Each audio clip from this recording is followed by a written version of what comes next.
ದೇವರು ಕೊಡುವಂತದ್ದು ಬಹಳ ಮಹಿಮೆಯಾದದ್ದು, ಬಹಳ ಆಶೀರ್ವಾದಕರವಾದ.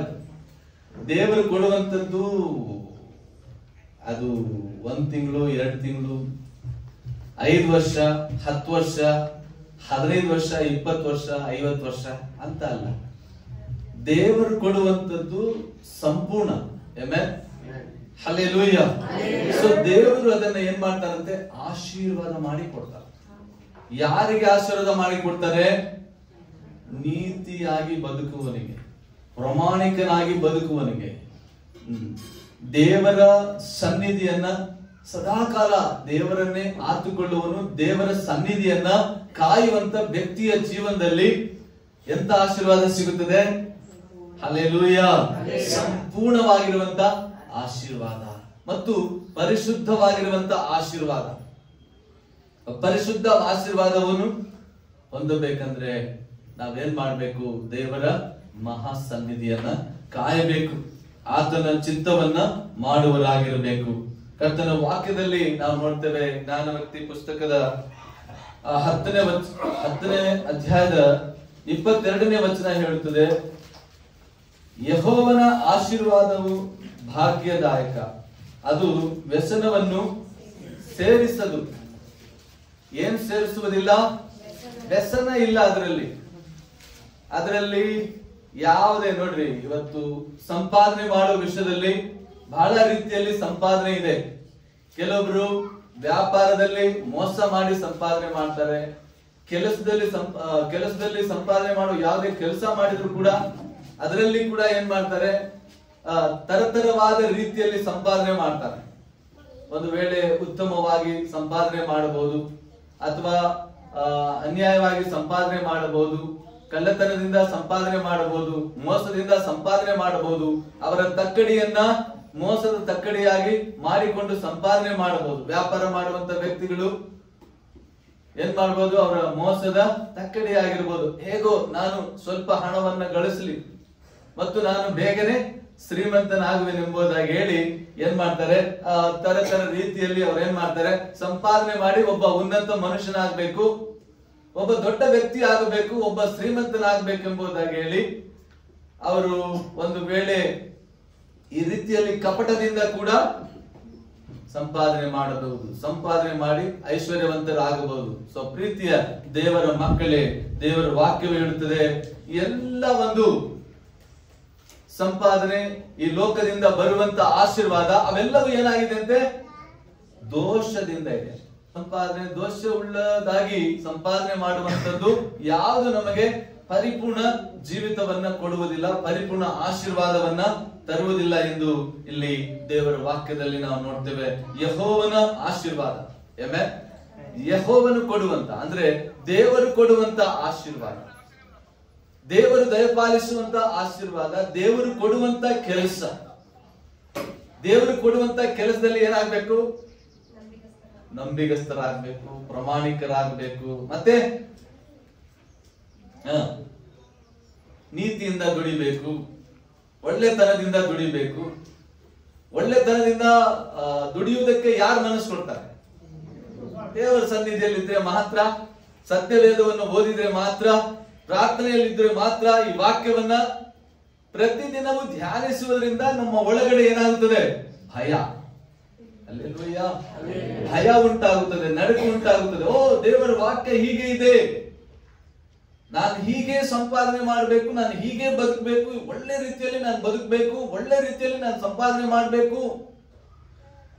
ನಾನು ಈ ವಾಕ್ಯ ಏನ್ ಮಾಡುತ್ತದೆ? ಅವರನ್ನ ಎಚ್ಚರ ಪಡಿಸುತ್ತದೆ, ಒಳ್ಳೆ ಜೀವಿತವನ್ನ ಕಟ್ಟಿಕೊಳ್ಳುವುದಕ್ಕೆ ಸಹಾಯವಾಗುತ್ತದೆ. ಪ್ರೀತಿಯ ದೇವರ ಮಕ್ಕಳೇ, ಹೌದು, ಆಗಲೇ ಅಶೋಕ ಹೇಳಿದ ಹಾಗೆ 100% ಏನು ಹೊಂದಬೇಕು? ನಾವು ಆಶೀರ್ವಾದದಲ್ಲಿ ಇರಬೇಕು. ಆಮೆನ್. 100ರಷ್ಟು ನಾವು ಆಶೀರ್ವಾದ ಹೊಂದಬೇಕಂದ್ರೆ ಅದು ದೇವರ ಮಹಾ ಕೃಪೆ. Hallelujah, hallelujah, hallelujah, hallelujah. ಕರ್ತನಿಗೆ ಸ್ತೋತ್ರವಾಗಲಿ. ಸತ್ಯವೇದದಲ್ಲಿ ನಾವು ದೇವರ ವಾಕ್ಯವನ್ನು ನಾವು ನೋಡುವಾಗ ಈಸಾಕನ ಜೀವಿತವನ್ನ ನಾವು ನೋಡ್ತೇವೆ. ಈಸಾಕನು ಯಾರ ಮಗನು? ಹೇಳ್ಬೇಕು, ಮಾತಾಡ್ಬೇಕು. ನಿದ್ರೆ ಬರ್ತಾ ಇದೆಯಾ? 2 ಪ್ರಸಂಗ ಕೇಳಿ ನಿದ್ರೆ ಬಂತಾ? ಅಲ್ಲೇ ಈಸಾಕನ ತಂದೆ ಹೆಸರು ಅಬ್ರಾಮನ್. ಸೊ ಈಸಾಕನಿಗೆ ದೇವರು ಆಶೀರ್ವಾದ ಮಾಡಿದ್ರು ಎಂಬುದಾಗಿ ನಾವು ನೋಡ್ತೇವೆ. ಅಬ್ರಾಮನಿಗೆ ಆಶೀರ್ವಾದ ಮಾಡಿದರು. ಅಬ್ರಾಮನ ಆಶೀರ್ವಾದವು ಯಾರಿಗೆ ಸಿಕ್ಕಿತು? ಈಸಾಕನಿಗೆ ಕೂಡ ಸಿಕ್ಕಿತು ಎಂಬುದಾಗಿ ನಾವು ನೋಡ್ತೇವೆ. ಈಸಾಕನು ಕೂಡ ದೇವರ ಸನ್ನಿಧಿಯನ್ನ ಕಾಯುವಂತ ವ್ಯಕ್ತಿ. ಆತನು ಪ್ರಾರ್ಥನೆಯಲ್ಲಿ ಇರುವಂತ ವ್ಯಕ್ತಿ, ಧ್ಯಾನ ಪೂರ್ವಕವಾಗಿ ಜೀವಿಸಿದಂತ ವ್ಯಕ್ತಿ, ಕರ್ತನನ್ನ ಮಹಿಮೆ ಪಡಿಸಿದಂತ ವ್ಯಕ್ತಿ ಎಂಬುದಾಗಿ ದೇವರ ವಾಕ್ಯದಲ್ಲಿ ನಾವು ನೋಡ್ತೇವೆ. ಮತ್ತು ದೇವರನ್ನ ಬಹಳವಾಗಿ ಪ್ರೀತಿಸಿದನೆಂದು ನಾವು ನೋಡ್ತೇವೆ. ಪ್ರಿಯ ದೇವರ ಮಕ್ಕಳೇ, ಇಲ್ಲಿ ಈಸಾಕನು ಏನಾದನು? ಸಮೃದ್ಧಿಯಾಗಿ, ಈಸಾಕನು ಏನಾದಂತೆ? ಸಮೃದ್ಧಿಯಾಗಿ ಆಶೀರ್ವದಿಸಲ್ಪಟ್ಟನ. ಸಮೃದ್ಧಿಯಾಗಿ ಆಶೀರ್ವದಿಸಲ್ಪಟ್ಟಿದಾಗ ಅಲ್ಲಿ ಫಿಲಿಷ್ಟಿಯರು, ಅಂದ್ರೆ ಒಂದು ಪ್ರಾಂತ್ಯ ಬರುತ್ತದೆ ಗೆರಾರು ಎಂಬುದಾಗಿ. ಗೆರಾರಿನ ಅರಸನು ಅವರು ಫಿಲಿಷ್ಟಿಯರು ಎಂಬುದಾಗಿ ನಾವು ನೋಡ್ತೇವೆ.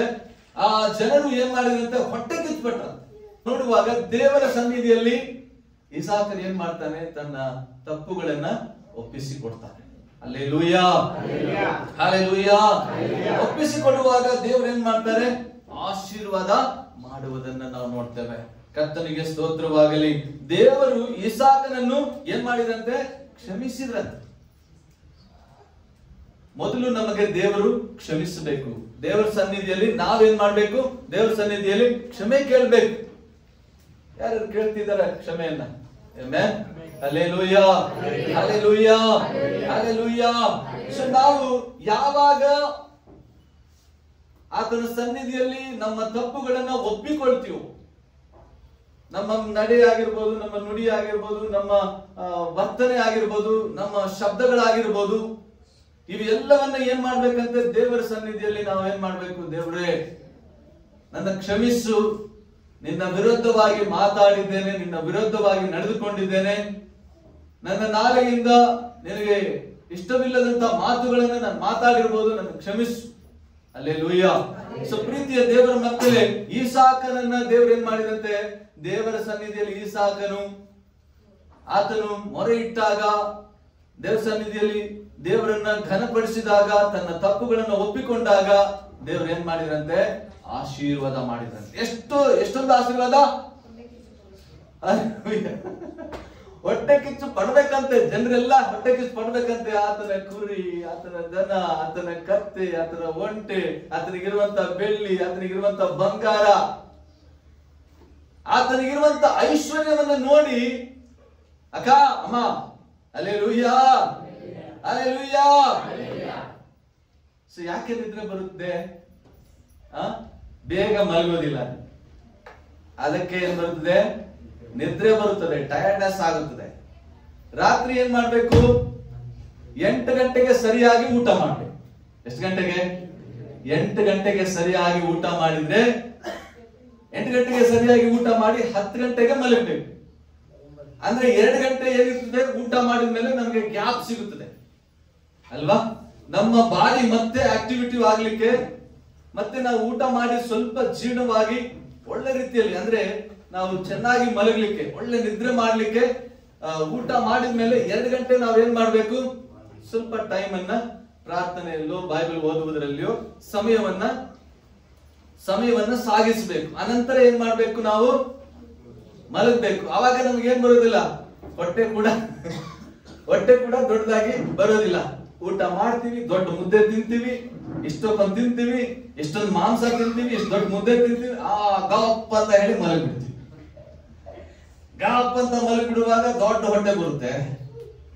ರಾತ್ರಿ ಎಲ್ಲ ಅಜೀರ್ಣ, ಸರಿಯಾಗಿ ಜೀರ್ಣವಾಗುವುದಿಲ್ಲ, ಬೆಳಗ್ಗೆ ಬೇಗ ಎದ್ದೊಳುವುದಕ್ಕೆ ಆಗುದಿಲ್ಲ. ಹೀಗೆ ಆರೋಗ್ಯವನ್ನ ಏನ್ ಮಾಡ್ತೀವಿ? ನಾವು ಕೆಡಿಸ್ಕೊಳ್ತೀವಿ. ಪ್ರೀತಿಯ ದೇವರ ಮಕ್ಕಳೇ, ಸರಿಯಾಗಿ ನಾವು ದೇವರಿಗೆ ಸಮಯ ಕೊಡುವಾಗ, ಸರಿಯಾಗಿ ನಮ್ಮ ದೇಹಕ್ಕೆ ನಾವು ಸಮಯವನ್ನು ಕೊಡುವಾಗ, ನಮ್ಮ ದೇಹವು ಕೂಡ ಏನಾಗಿರುತ್ತದೆ? ಆರೋಗ್ಯವಾಗಿರುತ್ತದೆ. Amen, hallelujah, hallelujah. ಸರಿಯಾಗಿ ನಾವು ನಿದ್ರೆ ಮಾಡದಿರುವ ಕಾರಣ ಏನಾಗ್ತೀವಿ ಅಂದ್ರೆ ಚರ್ಚಲ್ಲಿ ಬಂದು ಸುಮ್ಮನೆ ನಿದ್ರೆ ಮಾಡ್ತೀವಿ. ಸೊ ಪ್ರೀತಿಯ ದೇವರ ಮಕ್ಕಳೇ, ದೇವರ ಸನ್ನಿಧಿಯಲ್ಲಿ ದೇವರ ಸನ್ನಿಧಿಯಲ್ಲಿ ಇಸಾಕನ ಮೊದಲು ಏನ್ ಮಾಡಿದಂತೆ ದೇವರು ಅಪರಾಧಗಳನ್ನ ಪಾಪಗಳನ್ನ ಕ್ಷಮಿಸಿದ್ರೆಂಬುದಾಗಿ ನಾವು ನೋಡ್ತೇವೆ. ಆ ಕ್ಷಮಿಸಿದ ಮೇಲೆ ಆತನು ಅರಿಕೆ ಮಾಡಿದ ಮೇಲೆ ದೇವರ ಸನ್ನಿಧಿಯಲ್ಲಿ ಆತನು ಅರಿಕೆ ಮಾಡಿದ ಮೇಲೆ ದೇವರು ಆತನನ್ನ ಒಪ್ಪಿದ ಮೇಲೆ ದೇವರು ಎಷ್ಟು ಆಶೀರ್ವಾದ ಮಾಡಿದಂತೆ ಗೊತ್ತಾ? 100ರಷ್ಟು. ಓದಿ ಆ ವಚನವನ್ನ. ಆದಿಕಾಂಡ 26ನೇ ಅಧ್ಯಾಯದ 12ನೇ ವಚನ ಓದಿ. ಇಸಾಕನು ಆ ದೇಶದಲ್ಲಿ ಬೀಜವನ್ನು ಬಿತ್ತಿ ಅದೇ ವರ್ಷದಲ್ಲಿ 100ರಷ್ಟು ಬೆಳೆಯನ್ನು ಹೊಂದಿದನು. ಯೆಹೋವನು ಅವನನ್ನು ಅಭಿವೃದ್ಧಿಪಡಿಸಿದನು. Hallelujah, hallelujah, hallelujah. ದೇವರು ಈ ವರ್ಷದಲ್ಲಿ ಎಂತ ಆಶೀರ್ವಾದವನ್ನು ಮಾಡ್ತಾರಂತೆ? ಸಂಪೂರ್ಣವಾದ ಪರಿಶುದ್ಧವಾಗಿರುವಂತ ಆಶೀರ್ವಾದ. ಈ ಸಭೆಗೆ ದೇವರು ಅನೇಕರಿಗೆ ಅನೇಕ ದೊಡ್ಡ ದೊಡ್ಡ ಕಾರ್ಯವನ್ನ ಮಾಡುವನು. ಮನೆಯಾಗಿರ್ಬೋದು, ಸ್ವಂತ ಮನೆಯಾಗಿರ್ಬೋದು, ಸ್ವಂತ ಸ್ಥಳವಾಗಿರ್ಬೋದು, ಆಮೆನ್, ಹಲ್ಲೆಲೂಯಾ, ಸ್ವಂತ ಹೊಲವಾಗಿರ್ಬೋದು, ಸ್ವಂತವಾಗಿರುವಂತ ಬಿಸ್ನೆಸ್ ಆಗಿರ್ಬೋದು, ಆಮೆನ್. ಇದನ್ನ ದೇವರು ಏನ್ ಮಾಡ್ತಾರೆ? ದಯ ಪಾಲಿಸ್ತಾರೆ. ದೇವರಿಗೆ ಸ್ತೋತ್ರವಾಗಲಿ. ಈ ಸಭೆಯಿಂದ ಈ ವರ್ಷದಲ್ಲಿ, ಈ ವರ್ಷ ಏನಾಗಿಲ್ಲ, ಈ ತಿಂಗಳಲ್ಲಿ ಎಷ್ಟು ದಿನ? ಇವತ್ತೆಷ್ಟು ತಾರೀಕು? 18 ಅಂತೀರಾ, 14 ಅಂತೀರಾ? ಯಾವ್ಯಾವ ಲೆಕ್ಕದಲ್ಲಿ ಇದ್ದೀರಿ ನೀವು? ಎಲ್ಲೆಲ್ಲಿದ್ದೀರೋ ಏನು ಗೊತ್ತಿಲ್ಲಪ್ಪ. ಎಲ್ಲಿದ್ದೀರೋ? ನಿದ್ರೆಯಲ್ಲಿದ್ದೀರೋ? ಓಕೆ, ದೇವರಿಗೆ ಮಹಿಮೆ ಆಗಲಿ. ದೇವರಿಗೆ ಸ್ತೋತ್ರ. 14ನೇ ತಾರೀಕಲ್ಲಿ ಇದ್ದೀವಿ. ದೇವರಿಗೆ ಸ್ತೋತ್ರ. 14ನೇ ತಾರೀಕಲ್ಲೇ ದೇವರು ನಮ್ಮ ಸಭೆಯಿಂದ 2 ಸ್ಥಳವನ್ನ ತೆಗೆದುಕೊಳ್ಳಿಕ್ಕೆ ದೇವರು ಕೃಪೆ ಮಾಡಿದ್ದಾರೆ. ಅದು ರಿಜಿಸ್ಟರ್ ಆಗ್ಬೇಕು. ಹಾಗಾಗಿ ಅವ್ರಿಗೋಸ್ಕರ ಪ್ರಾರ್ಥನೆ ಮಾಡಿ. ಅವ್ರ ಹೆಸರು ನನಗೆ ಗೊತ್ತಿಲ್ಲ, ಗೊತ್ತಿದೆ ಆದ್ರೆ ಹೇಳೋದಿಲ್ಲ. ದೇವರಿಗೆ ಸ್ತೋತ್ರ. ಹಾಗಾಗಿ ಪ್ರೀತಿಯ ದೇವರ ಮಕ್ಕಳೇ, ದೇವರು ಸಮೃದ್ಧಿ ಮಾಡುವ ಕರ್ತನು. ಆತನ ಜೊತೆಯಲ್ಲಿ ನಾವು ಬದುಕುವಾಗ ಆತನು ಎಷ್ಟು ಆಶೀರ್ವಾದ ಮಾಡ್ತಾರೆ ಹೇಳ್ರಿ, ಜೋರಾಗಿ ಹೇಳ್ರಿ, ಎಲ್ಲರೂ ಹೇಳ್ಬೇಕು. ಎಷ್ಟು? ಇಂಗ್ಲಿಷ್ ಅಲ್ಲಿ 100, ಹಿಂದಿಯಲ್ಲಿ 100, ಆಮೇಲೆ ತೆಲುಗಲ್ಲಿ 100. ಓಕೆ, 100 ಅಂದ್ರೆ 100. Amen, hallelujah. 100ರಷ್ಟು ಆಶೀರ್ವಾದವನ್ನ ಅನುಗ್ರಹ ಮಾಡುವನು. ಆತನ ಮಹಾ ಸನ್ನಿಧಿಯನ್ನ ಕಾಯುವ ಮಕ್ಕಳಿಗೆ ಆತನ ಏನ್ ಮಾಡ್ತಾರೆ? ದಯವನ್ನ ತೋರಿಸ್ತಾರೆ. ಸುತ್ತಮುತ್ತಲಿರುವಂತ ವ್ಯಕ್ತಿಗಳು ಏನ್ ಮಾಡ್ತಾರೆ? ಆಶ್ಚರ್ಯವಾಗಿ ನೋಡುವ ಹಾಗೆ ಮಾಡ್ತಾರೆ. ಆಮೆನ್. ನೋಡ್ಬೇಕಾ ನಿಮ್ಗೆ ಆಶ್ಚರ್ಯವಾಗಿ ಜನರು? ಹಲ್ಲೆಲೂಯಾ. ಇವ್ರಿಗೆ ಫಾರಿನ್ ದುಡ್ಡು ಬರ್ತಾ ಇದೆನಪ್ಪ? ಇವರಿಗೆ ಯಾವ ಕಡೆಯಿಂದ ದುಡ್ಡು ಬರ್ತಾ ಇದೆ? ಇವರಿಗೆ ಯಾವ ಕಡೆಯಿಂದ ಬರ್ತಾ ಇಲ್ಲ. ಯೇಸಪ್ಪನ ಸನ್ನಿಧಿಯಲ್ಲಿ ಮೊಣಕಾಲೂರಿ ಪ್ರಾರ್ಥನೆ ಮಾಡಿದಾಗ ದೇವರಿಗೆ ಜಯವನ್ನು ಕೊಟ್ಟಿದ್ದಾರೆ. ಯೇಸಯ್ಯನ ಸನ್ನಿಧಿಯಲ್ಲಿ ಯಾರ ಮೊಣಕಾಲು ಊರಲ್ಪಡುತ್ತದೋ ಯೇಸಯ್ಯ ಅವರ ಜೀವನದಲ್ಲಿ ಉನ್ನತವಾಗಿ ಆಶೀರ್ವಾದ ಮಾಡ್ತಾರೆ. ಇಸಾಕನು ದೇವರ ಸನ್ನಿಧಿಯಲ್ಲಿ ಮೊಣಕಾಲೂರಿ ಪ್ರಾರ್ಥನೆ ಮಾಡಿ ದೇವರನ್ನ ಹುಡುಕಿದಾಗ ದೇವರು ಆತನ ದೋಷಗಳನ್ನ ಪರಿಹರಿಸಿದ. ನಮ್ಮ ನಾಲಿಗೆಯಲ್ಲಿ ಕೂಡ ಏನಿದೆ ಅಂತೆ? ಆಶೀರ್ವಾದ ಇದೆ, ಶಾಪನೂ ಇದೆ ಅಂತ. ನಮ್ಮ ನಾಲಿಗೆಯಲ್ಲಿ ಆಶೀರ್ವಾದನೂ ಇದೆ, ಶಾಪನೂ ಇದೆ, 2 ಇದೆ. ಆದ್ರೆ ನಾವು ಯಾವುದಕ್ಕೆ ಗುರಿ ಆಗ್ಬೇಕು? ಆಶೀರ್ವಾದಕ್ಕೆ ಗುರಿ ಆಗ್ಬೇಕು. ಆಶೀರ್ವಾದದ ಗುರಿಯನ್ನ ಹಿಡಿದುಕೊಂಡು ನಾವು ಮುಂದಕ್ಕೆ ಸಾಗಬೇಕು. ದೇವರೇ, ನನ್ನಿಂದ ಅನೇಕರಿಗೆ ಆಶೀರ್ವಾದ ಉಂಟಾಗಬೇಕು, ನನ್ನಿಂದ ಅನೇಕರಿಗೆ ಶುಭವನ್ನು ಉಂಟಾಗಬೇಕೆಂಬುದಾಗಿ ನಾವು ಮುಂದೆ ಸಾಗಬೇಕು. ಸೊ ಪ್ರೀತಿಯ ದೇವರ ಮಕ್ಕಳೇ, ನಾವು ಇಸಾಕನ ಜೀವಿತವನ್ನು ನಾವು ನೋಡುವಾಗ ಬಾವಿಗಳನ್ನ ಅವ್ರು ಏನ್ ಮಾಡಿದಂತೆ? ಅವರು ಇಸಾಕನ ಆಳುಗಳು ತೋಡಿದಂತ ಬಾವಿಯಲ್ಲಿ ನೀರು ಸಿಕ್ತಂತೆ. ಎಲ್ಲಿ ಗುಂಡಿ ತೋಡಿದ್ರು ಕೂಡ ಆ ಗುಂಡಿಯಲ್ಲಿ ಬಾವಿಗಳಲ್ಲಿ ನೀರು ಸಿಕ್ತಿತ್ತಂತೆ. ಅವಾಗೆ ಅಲ್ಲಿನ ಅರಸನಿಗೆ ಏನಾಯ್ತಂತೆ ಗೊತ್ತಾ? ಬಹಳ ದೊಡ್ಡ ಹೊಟ್ಟೆ ಕಿಚ್ಚ ಆಯ್ತಂತೆ. ನೋಡಪ್ಪ, ನೀನು ನಮಗಿಂತ ಏನಾಗ್ಬಿಟ್ಟಿದ್ಯಾ? ಬಲಿಷ್ಠನಾಗಿದ್ಯಾ. Hallelujah, hallelujah, hallelujah. ಹಲ್ಲೆಲೂಯ. ನೀನು ನಮಗಿಂತ ಬಲಿಷ್ಠನಾಗಿದ್ದೀ ಎಂಬುದಾಗಿ ಹೇಳಿ ಅವ್ರೇನ್ ಮಾಡ್ತಾರೆ, ನೀನು ನಮ್ಮನ್ನು ಬಿಟ್ಟು ಹೋಗು ಎಂಬುದಾಗಿ ಹೇಳುವುದನ್ನ ನಾವು ನೋಡ್ತೇವೆ. ಪ್ರಿಯ ದೇವರ ಮಕ್ಕಳೇ, ದೇವರ ಆಶೀರ್ವಾದವನ್ನ ನಾವು ಪಡೆದುಕೊಳ್ಳಬೇಕಂದ್ರೆ, ದೇವರ ಆಶೀರ್ವಾದವನ್ನ ಹೊಂದಬೇಕಂದ್ರೆ ಮುಖ್ಯವಾಗಿ ನಮ್ಮಲ್ಲಿ ಏನಿರ್ಬೇಕು ಹೇಳಿ? ನಾವು ದೇವರ ಆಶೀರ್ವಾದವನ್ನು ಹೊಂದಬೇಕಂದ್ರೆ, ದೀರ್ಘಕಾಲವಾಗಿರುವಂತ 100% ಆಶೀರ್ವಾದವನ್ನು ನಾವು ಹೊಂದಬೇಕಂದ್ರೆ ನಾವು ಹೇಗಿರ್ಬೇಕು? ಯಾವುದನ್ನ ನಾವು ಹಿಂಬಾಲಿಸಬೇಕು? ವಾಕ್ಯದಂತೆ ನಡೆಯಬೇಕು, ತಗ್ಗಿಸಿಕೊಳ್ಳಬೇಕು. ಮತ್ತೆ ಬೋಲಿಯೇ ಬೋಲಿಯೇ ಜಲ್ದಿ ಸೆ. Hallelujah, hallelujah, hallelujah. ನಾವು 100ರಷ್ಟು ಆಶೀರ್ವಾದವನ್ನು ಹೊಂದಬೇಕಂದ್ರೆ, 100ರಷ್ಟು ಶುಭವನ್ನು ಹೊಂದಬೇಕಂದ್ರೆ, 100ರಷ್ಟು ಆರೋಗ್ಯವನ್ನು ಹೊಂದಬೇಕಂದ್ರೆ, 100ರಷ್ಟು ನಾವು ಬಿಡುಗಡೆ ಹೊಂದಬೇಕಂದ್ರೆ ನಾವೇನಾಗಿರ್ಬೇಕು? ಹಾಲೆಲೂಯಾ. ಹೇಗಿರಬೇಕು ನಮ್ಮ ಜೀವನ? ಆಮೆನ್. कैसे रहना चाहिए? बोलिए जी. ಹೆಂಗಿರ್ಬೇಕು ನಾವು? ದೇವರ ವಾಕ್ಯದಂತೆ ನಡೆಯಬೇಕು, ಅವರನ್ನೇ ಆತುಕೊಳ್ಳಬೇಕು. ಮತ್ತೆ ಹೇಗಿರ್ಬೇಕು? ಪರಿಶುದ್ಧವಾಗಿರ್ಬೇಕು. ಓಕೆ. ಮತ್ತೆ ಅದೆಲ್ಲದಕ್ಕಿಂತಲೂ ನಾವು 100% ಆಶೀರ್ವಾದವನ್ನು ಹೊಂದಬೇಕಂದ್ರೆ ನಾವ್ ಏನಾಗಿರ್ಬೇಕಂದ್ರೆ ತಾಳ್ಮೆ ಇರ್ಬೇಕಂತ. ಚಪ್ಪಾಳಿ ಹೊಡಿಬೇಕು. ಮನುಷ್ಯನಿಗೆ ತಾಳ್ಮೆ ಬಹಳ ಇಂಪಾರ್ಟೆಂಟ್. ಈಗ ಬಹಳ ತಾಳ್ಮೆಯನ್ನ ಕಳೆದುಕೊಂಡು ಐಶ್ವರ್ಯವಂತರಾಗಿ ಓಡ್ತಾ ಇರ್ತಾರೆ ನೋಡಿ. ಅಲ್ಲಿ ದುಡಿಬೇಕು, ಇಲ್ಲಿ ದುಡಿಬೇಕು, ಸಂಪಾದನೆ ಮಾಡ್ಬೇಕು, ಈ ಬಿಸ್ನೆಸ್ ಮಾಡ್ಬೇಕು, ಏನೇನೋ ಮಾಡ್ತಾ ಇರ್ತಾರೆ ವಿಚಿತ್ರವಾಗಿ. ಅಂದ್ರೆ ಅವ್ರಿಗೆ ತಾಳ್ಮೆನೇ ಇಲ್ಲ.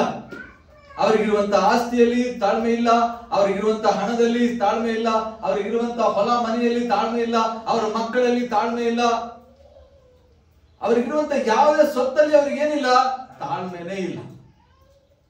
ಸೊ ತಾಳ್ಮೆ ಇಲ್ಲದೆ ಇರುವಾಗ ಏನಾಗುತ್ತದೆ? ಇರುವಂತ ಆಶೀರ್ವಾದವು ಹೋಗ್ಬಿಡುತ್ತದೆ, ಇರುವಂತ ಸಮಾಧಾನನೂ ಹೋಗ್ಬಿಡುತ್ತದೆ, ಇರುವಂತ ಎಲ್ಲವನ್ನು ನಾವು ಏನ್ ಮಾಡ್ತಾರೆ? ಅವರು ಕಳೆದುಕೊಂಡ್ಬಿಡ್ತಾರೆ. ಸೊ ಪ್ರೀತಿಯ ದೇವರ ಮಕ್ಕಳೇ, ಹಾಗಾಗಿ ಮನುಷ್ಯನ ಜೀವನದಲ್ಲಿ ನಮ್ಮ ಆಶೀರ್ವಾದ ಪೂರ್ಣನಾಗಬೇಕಂದ್ರೆ 100% ಅಂದ್ರೆ 100ಕ್ಕೆ 100 ಆಶೀರ್ವಾದ ಹೊಂದಬೇಕಂದ್ರೆ ನಾವು ದೇವರ ಸನ್ನಿಧಿಯಿಂದ ಆಶೀರ್ವಾದವನ್ನು ಹೊಂದ್ಕೋಬೇಕು.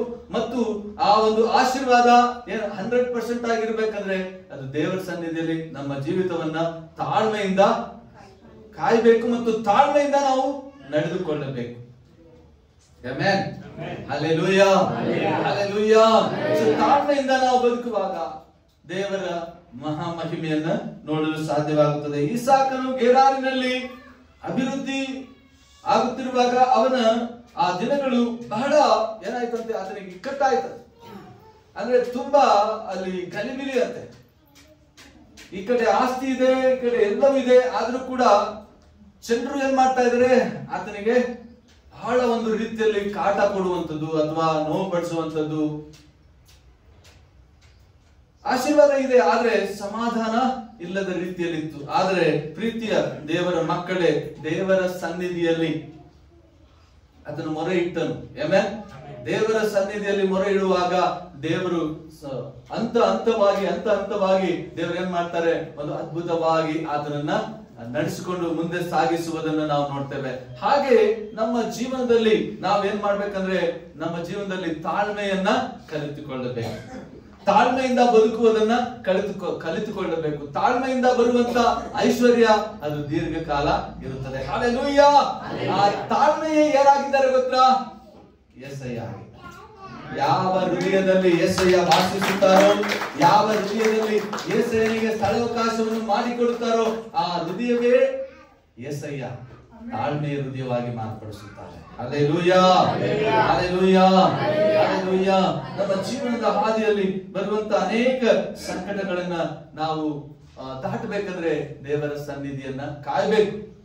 ಮತ್ತು ಯಾವುದೇ ಒಂದು ವ್ಯಾಜ್ಯವಾಗಿರ್ಲಿ, ಯಾವುದೇ ಒಂದು ಕಾರ್ಯವಾಗಿರ್ಲಿ, ಅದು ನಾವು ಏನ್ ಮಾಡ್ಬೇಕಂತ ದೇವರ ಸನ್ನಿಧಿಗೆ ಮೊದಲನೇದಾಗಿ ಏನ್ ಮಾಡ್ಬೇಕು? ದೇವರಿಗೆ ನಾವು ಮೊರೆ ಇಡಬೇಕು. ಮನುಷ್ಯರ ಮುಂದೆ ಓಡ್ ಹೋಗ್ತೀವಿ ನಾವು ಬಹಳ ಸರಿ. ಲಾಯರ್ ಮುಂದೆ ಓಡ್ ಹೋಗ್ತೀವಿ, ಪೊಲೀಸರ ಮುಂದೆ ಓಡ್ ಹೋಗ್ತೀವಿ, DC ಮುಂದೆ ಓಡ್ ಹೋಗ್ತೀವ. ಬಹಳ ಜನರು ಪ್ರಾರ್ಥನೆ ಮಾಡೋದಿಲ್ಲ.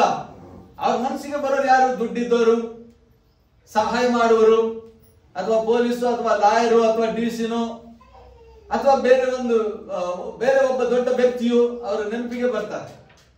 ಸೊ ನಮ್ಮ ದೊಡ್ಡ ವ್ಯಕ್ತಿ ಯಾರು ಗೊತ್ತಾ? ಹಲ್ಲೆಲೂಯ. ನಮ್ಮ ಜೀವನದಲ್ಲಿ ದೊಡ್ಡ ವ್ಯಕ್ತಿ ಯಾರು ಗೊತ್ತಾ? ನಮ್ಮನ್ನು ಸಂಪೂರ್ಣವಾಗಿ ಬಿಡುಗಡೆ ಮಾಡುವರು ಯಾರು ಗೊತ್ತಾ? ನಮ್ಮನ್ನು ಸಂಪೂರ್ಣವಾಗಿ ಬಿಡಿಸುವರು ಯಾರು ಗೊತ್ತಾ? ನಮ್ಮನ್ನು ಸಂಪೂರ್ಣವಾಗಿ ಉದ್ಧಾರ ಮಾಡುವರು ಯಾರು ಗೊತ್ತಾ? ನಮ್ಮನ್ನು ಸಂಪೂರ್ಣವಾಗಿ ಉನ್ನತಕ್ಕೆ ಏರಿಸುವರು ಯಾರು ಗೊತ್ತಾ? ಸಂಪೂರ್ಣವಾಗಿ ನಮ್ಮ ಪ್ರಾರ್ಥನೆಗೆ ಉತ್ತರ ಕೊಡುವರು ಅವರೇ ಯೆಶಯ್ಯ ಆಗಿದ್ದಾರೆ. ಹೌದು ಪ್ರೀತಿಯ ದೇವರ ಮಕ್ಕಳೇ, ಆತನು ಉನ್ನತನಾಗಿದ್ದಾನೆ. ಹಾಗಾಗಿ ಕೀರ್ತನೆ 4ನೇ ಅಧ್ಯಾಯದ 1ನೇ ವಚನವೇ ಹೇಳುತ್ತದೆ, ಅಲ್ಲಿ ದೇವರ ವಾಕ್ಯವು ಭಕ್ತನು ಬಹಳ ಸ್ಪಷ್ಟವಾಗಿ ತಿಳಿಸುತ್ತಾನೆ. ನಾವು ಯಾರನ್ನ ಕೂಗಬೇಕು, ಯಾರಿಗೆ ನಾವು ಕೂಗುವಾಗ ಯಾರು ನಮಗೆ ಸಹಾಯ ಮಾಡುವರು ಎಂಬುದಾಗಿ ಹೇಳಿ ಈ ವಾಕ್ಯದಲ್ಲಿ ನಾವು ನೋಡ್ತೇವೆ. ನ್ಯಾಯವನ್ನು ಸ್ಥಾಪಿಸುವ ನನ್ನ ದೇವರೇ, ನ್ಯಾಯವನ್ನು ಸ್ಥಾಪಿಸುವ ನನ್ನ ದೇವರೇ, ನಿನಗೆ ಮೊರೆ ಇಡುತ್ತೇನೆ. ಯಾರಿಗೆ ಮೊರೆ ಇಡುತ್ತೇನೆ? ನಿನಗೆ ಮೊರೆ ಇಡುತ್ತೇನೆ, ಸದುತ್ತರವನ್ನು ದಯಪಾಲಿಸು. ಯಾರಿಗೆ? Hallelujah, hallelujah, hallelujah. ಸದುತ್ತರ ಅಂದ್ರೇನು? ತಪ್ಪದೆ ಉತ್ತರ ಕೊಡುವಾತನು. ಕೈಗಳ ತಟ್ಟಿ ತಪ್ಪದೆ ನಮಗೆ ಸಹಾಯ ಮಾಡುವ. ಯಾರ ಹತ್ರ ಏನೋ ನಾವು ಕೇಳ್ಕೊಂಡಿದ್ದೀವಿ, ಅಣ್ಣ ನನಗೆ ತುಂಬಾ ಕಷ್ಟ ಇದೆ, ಒಂದ್ ಸೈಡ್ ತೆಗೆದುಕೊಂಡಿದ್ದೀನಿ, 1-2 ಲಕ್ಷ ಹೆಲ್ಪ್ ಮಾಡೋಣ ಅಂತ. ಅವಾಗ ಅವ್ರು ಮತ್ತೇನು ಮಾತಾಡೋದಿಲ್ಲ. ಅವ್ರೇನ್ ಮಾಡ್ತಾರೆ? ಆಯ್ತಪ್ಪ ನಾಳೆ ಬಾ ಕೊಡ್ತೀನಿ ಅಂತ ಹೇಳ್ತಾರೆ. ಅದೇ ಉತ್ತರ. ನಾಳೆ ಬಾ. ಅವ್ರು ಮತ್ತೇನು ಮಾತಾಡೋದಿಲ್ಲ, ನಾಳೆ ಬಾ. ಸೊ ಪ್ರೀತಿಯ ದೇವರ ಮಕ್ಕಳೇ, ಹಾಗೆ ನಮ್ಮ ಕರ್ತನು ಏನ್ ಮಾಡ್ತಾರೆ ಗೊತ್ತಾ? ಅವರು ಹಾಗೆ ನಾವು ನಮಗೋಸ್ಕರ ಆತನ ಸನ್ನಿಧಿಯಲ್ಲಿ ಅಲ್ಲ, ಮತ್ತು ಆತನನ್ನು ನಾವು ಮನಸ್ಸಾರೆ ಕೂಗುವಾಗ, ನಮಗೋಸ್ಕರ ಆತನನ್ನು ಕೂಗುವಾಗ, ನಮ್ಮ ಸಹಾಯಕ್ಕಾಗಿ ಆತನನ್ನು ಕೂಗುವಾಗ, ನಮ್ಮ ಬಿಡುಗಡೆಗಾಗಿ ಆತನನ್ನು ಕೂಗುವಾಗ ಅದನ್ನ ಏನ್ ಮಾಡ್ತಾರೆ? ನಮ್ಮನ್ನ ಸಹಾಯ ಮಾಡಲು ಆತನ ಉತ್ತರವನ್ನ ಕಳಿಸುತ್ತಾರೆ. ಯಾವ ರೀತಿಯಲ್ಲಿ ಕಳಿಸ್ತಾರೋ ಗೊತ್ತಿಲ್ಲ. ಆದ್ರೆ ದೇವರು ಏನ್ ಮಾಡ್ತಾರೆ? ಉತ್ತರವು ಕಳಿಸುತ್ತಾರೆ. ಕೈಗಳು ತಟ್ಟುತ್ತಾರೆ. ನ್ಯಾಯವನ್ನ ಸ್ಥಾಪಿಸುವ ದೇವರು. ಮನುಷ್ಯರ ನ್ಯಾಯವು ವಕ್ರವಾಗಿರಬಹುದು, ಮನುಷ್ಯರ ನ್ಯಾಯವು ಸುಳ್ಳಿಗೆ ಸತ್ಯ, ಸತ್ಯಕ್ಕೆ ಸುಳ್ಳೆಂದು ಮಾಡಬಹುದು. ಆದ್ರೆ ದೇವರು ಹಾಗಲ್ಲ, ಆತನು ಮೇಲಿದ್ದಾನೆ. ಹಲ್ಲೆಲೂಯ. ನಾವು ಕೆಳಗೆ ಕೂತ್ಕೊಂಡೇ ಎಲ್ಲ ಲೆಕ್ಕಾಚಾರ ಮಾಡ್ತೀವಿ ಅಲ್ವಾ? ನನಗೆಲ್ಲ ಗೊತ್ತು ಅಂತ ನಾವು ಮಾಡ್ತೀವಿ. ನಾವು ಕೆಳಗೆ ಕೂತ್ಕೊಂಡು ಏನ್ ಮಾಡ್ತೀವಿ? ಎಲ್ಲ ಲೆಕ್ಕಾಚಾರವನ್ನು ಮಾಡ್ತೇವೆ. ಈ ಪ್ರಪಂಚದ ಎಲ್ಲ ಲೆಕ್ಕವನ್ನೇ ನಾವು ಹಿಡಿದು ಬಿಡ್ತೀವಿ. ಆದ್ರೆ ಕೂತಾತನಿಗೆ ಎಷ್ಟು ಜ್ಞಾನ ಇರ್ಬೋದಲ್ವಾ? Hallelujah, hallelujah, hallelujah. ಭೂಮಿ ಆಕಾಶಗಳನ್ನು ಉಂಟು ಮಾಡಿದಂತ ಸರ್ವಶಕ್ತನಿಗೆ ಎಷ್ಟು ದೊಡ್ಡ ಜ್ಞಾನ ಇರ್ಬೋದಲ್ವಾ? ನಮಗೆ ಇಷ್ಟು ಭೇಜು ನಮ್ಮ ಮಾತಲ್ಲಿ ಎಷ್ಟೇ ದೊಡ್ಡ ಭೇಜು ಸರ್, ಅದಕ್ಕೇನಂತಾರೆ? ಮಿದುಳ. ಎಷ್ಟು ಚಿಕ್ಕ ಮಿದುಳಿರುವ ನಾವು ಇಷ್ಟು ದೊಡ್ಡ ಯೋಚನೆ ಮಾಡ್ತೀವಿ. ಎಷ್ಟು ಚಿಕ್ಕ ಮಿದುಳಿರುವಂತ ನಾವು ಇಷ್ಟು ದೊಡ್ಡ ಆಲೋಚನೆ ಮಾಡ್ತೇವೆ. ಅವಡಾಕು ನಾನ್ ಕ್ಯಾಸ್ ಸದ್ಕೊಂಡು ಭೇಜನ್ ಮಾतेन सजको भेजन आवडा मोठो आपण काय करायचा? आलोचना करायचा. आपण ಈ ಧರ್ತಿನ ಆಕಾಶನ ಬಣಾಯಿಸ್ಕೊಂಡು ಯೆಹೋವಾ ಕತ್ರ ಮೋಟೋಚ್ ಕನಿಕ ಕತ್ರ ಆಚೋಚ್ ಕುತ್ರ ದಯಾವಾಳೋಚ್ ಅದನ್ನೆಷ್ಟು ಮಹಿಮೆ ಉಳ್ಳವನಲ್ವಾ? ಹಾಗಾಗಿ ಪ್ರೀತಿಯ ದೇವರ ಮಕ್ಕಳೇ, ನ್ಯಾಯವನ್ನು ಸ್ಥಾಪಿಸುವ ನನ್ನ ದೇವರೇ, ನಿನಗೆ ಮೊರೆ ಇಡುತ್ತೇನೆ. ಕೆಳಗಿನ ವಚನ ಹೇಳುತ್ತದೆ, ನನ್ನನ್ನು ಇಕ್ಕಟ್ಟಿನಿಂದ ಬಿಡಿಸಿ ಹಿಂಬಾಲ ಸ್ಥಳದಲ್ಲಿ ಸೇರಿಸಿದಾಗಲೇ ನನ್ನನ್ನು ಕರುಣಿಸಿ ನನ್ನ ಪ್ರಾರ್ಥನೆಯನ್ನು ಅಂಗೀಕರಿಸು. Hallelujah, hallelujah, hallelujah. ನನ್ನನ್ನು ಇಕ್ಕಟ್ಟಿನಿಂದ ಬಿಡಿಸು. ಆಮೆನ್. ನಾವು ಕೇಳಬೇಕಂತೆ, ಇಕ್ಕಟ್ಟಿನಿಂದ ಬಿಡಿಸು. ಇಸಾಕನು ಕೇಳಿಕೊಂಡನು, ದೇವರೇ ಈ ಫಿಲಿಸ್ಟಿಯರ ಒಂದು ಇಕ್ಕಟ್ಟಿನಿಂದ, ಇವರ ಒಂದು ಶೋಧನೆಯಿಂದ ನನ್ನನ್ನು ಬಿಡಿಸು. ಹಾಗೆ ಅನೇಕ ಭಕ್ತರು ಏನ್ ಮಾಡಿದ್ರು? ಅನೇಕರು ಪ್ರಾರ್ಥನೆ ಮಾಡಿದ್ರು. ಸತ್ಯವೇದದಲ್ಲಿ ಯಾರೆಲ್ಲ ಪ್ರಾರ್ಥನೆ ಮಾಡಿದ್ರು ಅವರೆಲ್ಲರೂ ಏನಾದ್ರು ಬಿಡುಗಡೆಯನ್ನ ಹೊಂದಿದರು. ನಾವು ಬಹಳಷ್ಟು ಸರಿ ಮನುಷ್ಯರನ್ನ ಆಶ್ರಯಿಸಿಕೊಳ್ತೇವೆ, ಮನುಷ್ಯರನ್ನ ಎದುರು ನೋಡ್ತೇವೆ, ಮನುಷ್ಯರ ಶಕ್ತಿಗೆ, ಮನುಷ್ಯರಲ್ಲಿರುವಂತಹ ಹಣವನ್ನ ನಾವು ಎದುರು ನೋಡ್ತೇವೆ. ಆದ್ರೆ ನಾವು ಮನುಷ್ಯರ ಹಣವನ್ನ, ಮನುಷ್ಯರ ಶಕ್ತಿಯನ್ನ, ಮನುಷ್ಯರ ಬಲವನ್ನ ನಾವು ಎದುರು ನೋಡಬಾರದು. ಹಲ್ಲೆಲೂಯಾ. ನಮ್ಮನ್ನು ಸೃಷ್ಟಿ ಮಾಡಿದಂತ ಸರ್ವಶಕ್ತನು, ನ್ಯಾಯವನ್ನು ಸ್ಥಾಪಿಸುವ ದೇವಾದಿ ದೇವರನ್ನ ನಾವು ದೃಷ್ಟಿಸಬೇಕು. ಆತನ ಮಾತನ್ನು ಕೇಳಬೇಕು. ಆತನ ಶಬ್ದವನ್ನು ನಾವು ಕೇಳುವಾಗ ಆತನು ನೆಮ್ಮದಿಯಾಗಿ ನಮ್ಮನ್ನ ನಡೆಸುತ್ತಾನೆ, ಅದ್ಭುತವಾಗಿ ಕಾಯುತ್ತಾನೆ, ನೆಮ್ಮದಿಯಾಗಿ ನಡೆಸುತ್ತಾನೆ, ನೆಮ್ಮದಿಯಾಗಿ ನಮ್ಮ ಜೀವಿತವನ್ನ ಆತನು ದಾಟಿಸುತ್ತಾನೆ. ಸೊ ಪ್ರೀತಿಯ ದೇವರ ಮಕ್ಕಳೇ, ಇಲ್ಲಿ ವಾಕ್ಯ ಹೇಳುವ ಹಾಗೆ ನಮ್ಮನ್ನ ಇಂಪಾದ ಸ್ಥಳದಲ್ಲಿ ಆತ ನಡೆಸ್ತಾನೆ. ಈ ವರ್ಷದಲ್ಲಿ ಆತನು ಇಂಪಾಗಿ ನಮ್ಮ ನಡೆಸ್ತಾನೆ, ಇಕ್ಕಟ್ಟಿನಿಂದ ಬಿಡಿಸ್ತಾನೆ, ಇಕ್ಕಟ್ಟಿನಿಂದ ಪಾರು ಮಾಡುವಂತ ಆತನು ದೇವರಾಗಿದ್ದಾನೆ. ಆತನಿಗೆ ಸ್ತೋತ್ರವನ್ನ ಸಲ್ಲಿಸೋಣ. ಮತ್ತು ಬಹಳ ಸರಿ ಏನ್ ಮಾಡ್ತೀವಿ ನಾವು, ನೆರೆಯವರೊಂದಿಗೆ ಜಗಳ ಮಾಡ್ತೀವಂತೆ. ಆಮೇಲೆ ಜಗಳ ಮಾಡುವಾಗ ಸಮಾಧಾನ ಏನಾಗುತ್ತದೆ, ಕೆಟ್ಟು ಹೋಗುತ್ತದೆ, ಹಾಳಾಗುತ್ತದೆ. ನೆರೆಯವರೊಂದಿಗೆ ಏನ್ ಮಾಡಬಾರ್ದು, ಜಗಳ ಮಾಡಬಾರ್ದು. ಶಾಂತವಾಗಿ ಏನ್ ಮಾಡ್ಬೇಕು, ಸಾಗಬೇಕೆಂದು ನಾವು ನೋಡ್ತೇವೆ. ಶಾಂತವಾಗಿ ಸಾಗಿದನು ಯಾರು? ಇಸಾಕನ ಏನ್ ಮಾಡಿದನು? ಶಾಂತವಾಗಿ ಸಾಗಿದನು. ಯಾವುದನ್ನ ಆತನ ಏನ್ ಮಾಡ್ಕೊಳ್ಳಿಲ್ಲ, ತನ್ನ ಮನಸ್ಸನ್ನ ಗಲಿಬಿಲಿ ಮಾಡ್ಕೊಳ್ಳಿಲ್ಲ. ದೇವರೇ, ನಿನ್ನ ಚಿತ್ತವೇನಿದೆಯೋ ಹಾಗೆ ನೀನು ನಡೆಸು. Hallelujah, hallelujah. ದೇವರ ಮಕ್ಕಳಾದ ನಾವು ಏನ್ ಮಾಡ್ಬೇಕು ಗೊತ್ತಾ? ದೇವರೇ, ನಿನ್ನ ಇಷ್ಟ ಏನಿದೆಯೋ, ನಿನ್ನ ಚಿತ್ತ ಏನಿದೆಯೋ ಅದನ್ನ ಮಾಡು. Hallelujah, hallelujah, hallelujah. ಸೊ ಬಹಳ ಜನರು ಭಯ ಪಟ್ಟಿರಬಹುದು ನೀವು, ಯಾಕೆಂದ್ರೆ ಈ ಒಂದು 2ನೇ ಸಾರಿ ಸ್ನೇಹಿತ ಹಾಡನ್ನ ವಿಡಿಯೋ ಮಾಡ್ಲಿಕ್ಕೆ ಹೋಗುತ್ತಿರುವಂತಹ ಸಂದರ್ಭದಲ್ಲಿ ಅನೇಕರಿಗೆ ನಿಮಗೆ ಭಯವಾಗಿರಬಹುದು. ಆ ದಿನವೂ ಕೇಳಾಯ್ತು, ಇನ್ನು ಏನಾಗುತ್ತದೆ ಎಂಬುದಾಗಿ ಹೇಳಿ ಮನಸ್ಸಿನಲ್ಲಿ ಇರುತ್ತದೆ. ಮನುಷ್ಯರು ನಾವು ಅಲ್ವಾ? ಆದ್ರೆ ನಮ್ಮ ದೇವರು ಏನಾಗಿದ್ದಾರೆ ಗೊತ್ತಾ? ಆತನು ಸರ್ವಶಕ್ತನಾಗಿದ್ದಾನೆ. Hallelujah, hallelujah, hallelujah. ಸೊ ಆತನು ನಿರೀಕ್ಷೆಯನ್ನು ಹುಟ್ಟಿಸಿದ್ದಾನೆ. ಸೊ ನಿರೀಕ್ಷೆಯನ್ನು ಹುಟ್ಟಿಸಿದ ಆತನ ಏನ್ ಮಾಡ್ತಾನೆ? ಪೂರೈಸಲು ಆತನು ಶಕ್ತನಾಗಿದ್ದಾನೆ. ಆತನಿಗೆ ಸ್ತೋತ್ರ. ಹಾಗಾಗಿ ಪ್ರೀತಿಯ ದೇವರ ಮಕ್ಕಳೇ, ಒಂದು ವಚನವನ್ನು ಓದಿ, ಆದಿಕಾಂಡ 20ನೇ ಅಧ್ಯಾಯದ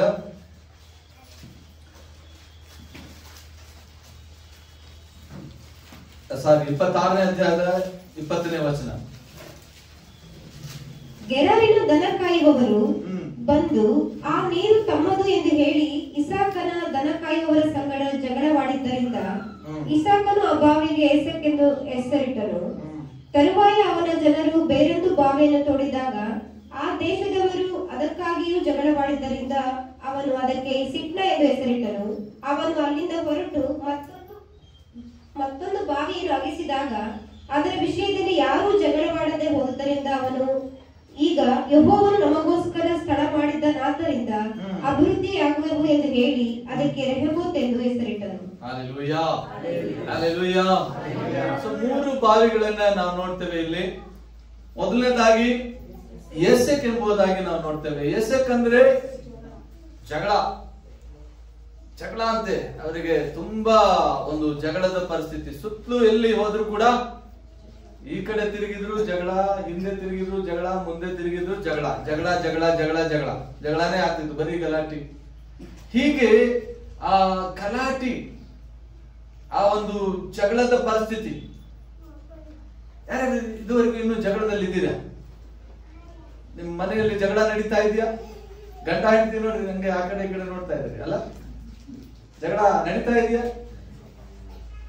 ಸೊ ನಿಮ್ ಜೀವನ ಹೇಗಿದೆ ಅಂದ್ರೆ, ಇನ್ನು ಜಗಳ ನಡೀತಾ ಇದೆ ಅಂದ್ರೆ ನಿಮ್ಗಿನ್ನು ಸಮಾಧಾನ ಇಲ್ಲ. ಇಲ್ಲಿ ಇಸಾಕನಿಗೆ ಏನಿಲ್ಲ, ಇನ್ನು ಸಮಾಧಾನ ಇಲ್ಲ ಎಂಬುದಾಗಿ ನಾವು ನೋಡ್ತೇವೆ. ಜಗಳ ಇದೆ, ಸುತ್ತಲೂ ಏನಿದೆ? ಸುತ್ತಲೂ ಗಲಾಟೆಗಳು, ಸುತ್ತಲೂ ಮನಸ್ಸಿಗೆ ನೋವಾಗುವಂತ ಸಂಗತಿ. ಆದ್ರೆ ಆತನ ಏನ್ ಮಾಡ್ತಾ ಇದ್ದಾನೆ? ಒಂದು ಸಮಾಧಾನದಿಂದಾನೇ ಸಾಕ್ತಾ ಇದ್ದಾನೆ. ಜಗಳ ಆದ್ರೂ ಕೂಡ, ಗಲಾಟೆ ಮಾಡಿದ್ರು ಕೂಡ, ಆ ಜನರು ಹೊಡಿಲಿಕ್ಕೆ ಬಂದ್ರು ಕೂಡ ಅದೇನಾಗಿದ್ದಾನೆ? ಸಮಾಧಾನದಿಂದ.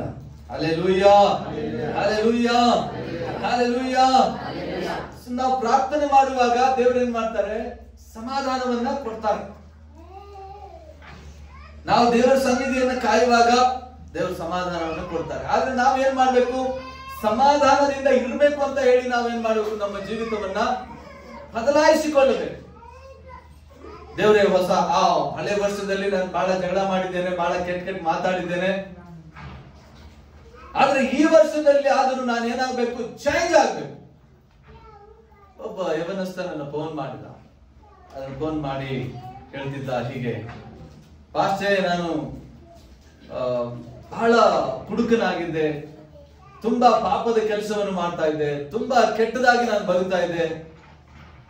ಆದ್ರೆ ಈ ವರ್ಷ ಪ್ರಾರಂಭದ ದಿವಸದಿಂದ ನಾನು ಸರಾಯಿ ಕುಡಿಯೋದನ್ನ ಬಿಟ್ಬಿಟ್ಟಿದ್ದೇನೆ, ಸಿಗರೆಟ್ ಸೇದುವುದನ್ನ ಬಿಟ್ಬಿಟ್ಟಿದ್ದೇನೆ, ನಾನು ಪಾಪದ ಎಲ್ಲಾ ಕೃತ್ಯಗಳನ್ನ ಬಿಟ್ಬಿಟ್ಟಿದ್ದೇನೆ. ಇವತ್ತಿಗೆ 12 ದಿವಸ ಆಯ್ತು. ಆದ್ರೆ 12 ದಿವಸನೂ ನಾನು ಯಾವುದೇ ನನ್ನ ಬಾಯಲ್ಲಿ ಯಾವ ಕೆಟ್ಟ ಶಬ್ದವನ್ನು ಮಾತಾಡದೆ, ನಾನು ಸರಾಯಿ ಕುಡಿಯದೆ, ಬೀಡಿ ಸಿಗರೆಟ್ ಸೇದದೆ, ಯಾವುದೇ ದುಶ್ಚಟಗಳನ್ನ ಮಾಡದೆ, ಈಗ ನಾನೇನಾಗಿದ್ದೇನೆ? ಈ ವರ್ಷದಲ್ಲಿ ನಾನೇನಾಗ್ಬೇಕು? ಚೇಂಜ್ ಆಗ್ಬೇಕು. ಈ ವರ್ಷದಲ್ಲಿ ನಾನು ಬದಲಾಗಬೇಕೆಂಬುದಾಗಿ ಅದನ್ನು ಹೇಳ್ತಿದ್ದೇನೆ. ಕರ್ತನಿಗೆ ಸ್ತೋತ್ರ. ಹಾಗೆ ಇರಪ್ಪ, ದೇವರು ನಿನ್ನನ್ನು ಖಂಡಿತವಾಗ್ಲೂ 100ರಷ್ಟು ಆಶೀರ್ವಾದ ಮಾಡ್ತಾನೆ ಎಂಬುದಾಗಿ ಹೇಳಿದೆ. ಆಮೆನ್. ನಿನ್ನ ಜೀವಿತವನ್ನು ಬದಲಾಯಿಸಿಕೊಂಡಿದೆಯಲ್ಲ, ಪಶ್ಚಾತ್ತಾಪ ಪಟ್ಟಿದೆಯಲ್ಲ, ದೇವರು ನಿನ್ನನ್ನ ಉನ್ನತವಾಗಿ, ಅದ್ಭುತವಾಗಿ ಆಶೀರ್ವಾದ ಮಾಡ್ತಾರೆ ಎಂದು ಈ ಮಾತನ್ನು ಹೇಳಿದಾಗ ಅವರು ಬಹಳ ಖುಷಿ ಪಟ್ಟರು. ಮತ್ತು ಅವರಿಗೋಸ್ಕರ ಪ್ರಾರ್ಥನೆ ಮಾಡಿದೆ. ಸೊ ಪ್ರೀತಿಯ ದೇವರ ಮಕ್ಕಳೇ, ದೇವರು ಎಷ್ಟು ಒಳ್ಳೆಯವನಲ್ವಾ? ಆಮೆನ್. Hallelujah, hallelujah, hallelujah. ಒಬ್ಬ ಕುಡುಕನು ಬದಲಾಗ್ತಾನಂದ್ರೆ ಅದು ದೇವರ ಕೃಪೆ. ಒಬ್ಬ ದುರ್ಚಟ ಮಾಡುವಂತ ವ್ಯಕ್ತಿ ಬದಲಾಗ್ತಾನಂದ್ರೆ ದೇವರ ಕೃಪೆ. ಒಬ್ಬ ವ್ಯಭಿಚಾರಿಯು ಬದಲಾಗ್ತಾನಂದ್ರೆ ದೇವರ ಕೃಪೆ. ಹಲ್ಲೆಲೂಯಾ. ಒಬ್ಬ ರೋಗದಿಂದ ನಡುತ್ತಿರುವಂತ ವ್ಯಕ್ತಿ ಬದಲಾಗ್ತಾನಂದ್ರೆ ಅದು ಕೂಡ ದೇವರ ಕೃಪೆ ಆಗಿದೆ. Hallelujah, hallelujah. ಹಾಗಾಗಿ ಪ್ರೀತಿಯ ದೇವರ ಮಕ್ಕಳೇ, ನಿನ್ನ ಜೀವನದಲ್ಲಿ ಒಂದು ವೇಳೆ ಜಗಳ, ಗಲಿಬಿಲಿ ಇವುಗಳೆಲ್ಲವೂ ನಡೀತಾ ಇರುವುದಾದ್ರೆ ಸರ್ವಶಕ್ತನು ಅವುಗಳಿಂದ ಬಿಡಿಸಿ ಜಯವನ್ನು ಕೊಡ್ತಾರೆ. ಎರಡನೇದಾಗಿ ನಾವು ನೋಡ್ತೇವೆ ಸಿಟ್ನ. ಸಿಟ್ನ ಅಂದ್ರೇನು? ದ್ವೇಷ. ದ್ವೇಷ ಅಂದ್ರೆ ದ್ವೇಷಕ್ಕೆ ಏನಂತಾರೆ? ಹಾಗೆ ಸಾಗಿಸುವುದು. ಆಮೇಲೆ ನೀನು ಎಷ್ಟು ಮಾತಾಡ್ತೀಯೋ ಅದರ 2 ನಾನು ಮಾತಾಡ್ತೀನಿ. ನೀನು ಎಷ್ಟು ಜನರನ್ನ, ನೀನು 100 ಜನರನ್ನ ಕಟ್ಕೊಂಡು ಬರ್ತೀಯೋ, ನಾನು 200 ಜನರನ್ನ ಕಟ್ಕೊಂಡು ಬರ್ತೇನೆ. ನೀನು ಏನೆಲ್ಲ ಮಾಡ್ತೀಯೋ ಅದಕ್ಕೆ ನಾನು ವಿರೋಧ, ಅಂದ್ರೆ ದ್ವೇಷ ಮಾಡೋದು, ಇನ್ನೂ ದ್ವೇಷ ಮಾಡೋದು. ನೀನ್ ಮಾತಾಡೋದಿಲ್ವಾ? ನಾನು ಮಾತಾಡೋದಿಲ್ಲ. ಗಂಡ ಹೆಂಡತಿಯಲ್ಲಿ ನೋಡಿ ಜಗಳ ಮಾಡ್ಕೊಂತಾರೆ. ನೀನ್ ಮಾತಾಡೋದಿಲ್ಲ, ಆಯ್ತಮ್ಮ ಸಾರಿ ಅಂತ ಕೇಳಿದ್ರು ಕೂಡ ಇಲ್ಲ ಇಲ್ಲ ಇಲ್ಲ ನಾನ್ ಮಾತಾಡೋದಿಲ್ಲ, ನಿನ್ ಸಂಗಡ ಮಾತಾಡೋಕೆ ಏನು ಉಳಿದಿಲ್ಲ, ನಿನ್ ಸಂಗಡ ನಾನು ಮಾತಾಡೋದಿಲ್ಲ ಅಂತ ಹೇಳಿ ಹೀಗೆ ಹಗೆತನ ಸಾಗಿಸುವುದು. ಕ್ಷಮಿಸದೇ ಇರುವಂತ ಹೃದಯವು ಕ್ರಿಸ್ತನಲ್ಲಿ ಬಂದ ಮೇಲೆ ಆ ಹೃದಯವು ಇರುವುದಾದ್ರೆ ನಮ್ಮ ಜೀವನದಲ್ಲಿ ಆಶೀರ್ವಾದವನ್ನ ನಾವು ಕಾಣೋದಿಲ್ಲ, ದೇವರ ಮಹಿಮೆಯನ್ನ ನೋಡ್ಲಿಕ್ಕೆ ಆಗೋದಿಲ್ಲ. ಹಲ್ಲೆಲೂಯಾ. ನಾವು ಹೊಸ ವರ್ಷಕ್ಕೆ ಬಂದಿದ್ದೇವೆ. ಏನ್ ಮಾಡ್ಬೇಕು? ಮೊದಲನೇದಾಗಿ ಜಗಳವನ್ನ ಬಿಡ್ಬೇಕು, ಜಗಳ ಆಡುವುದನ್ನ ಬಿಡ್ಬೇಕು. ಎರಡನೇದಾಗಿ ಏನ್ ಮಾಡ್ಬೇಕು? ದ್ವೇಷ ಮಾಡುವುದನ್ನ ಬಿಡ್ಬೇಕು, ಹಗೆತನ ಮಾಡುವುದನ್ನ ಬಿಡ್ಬೇಕು.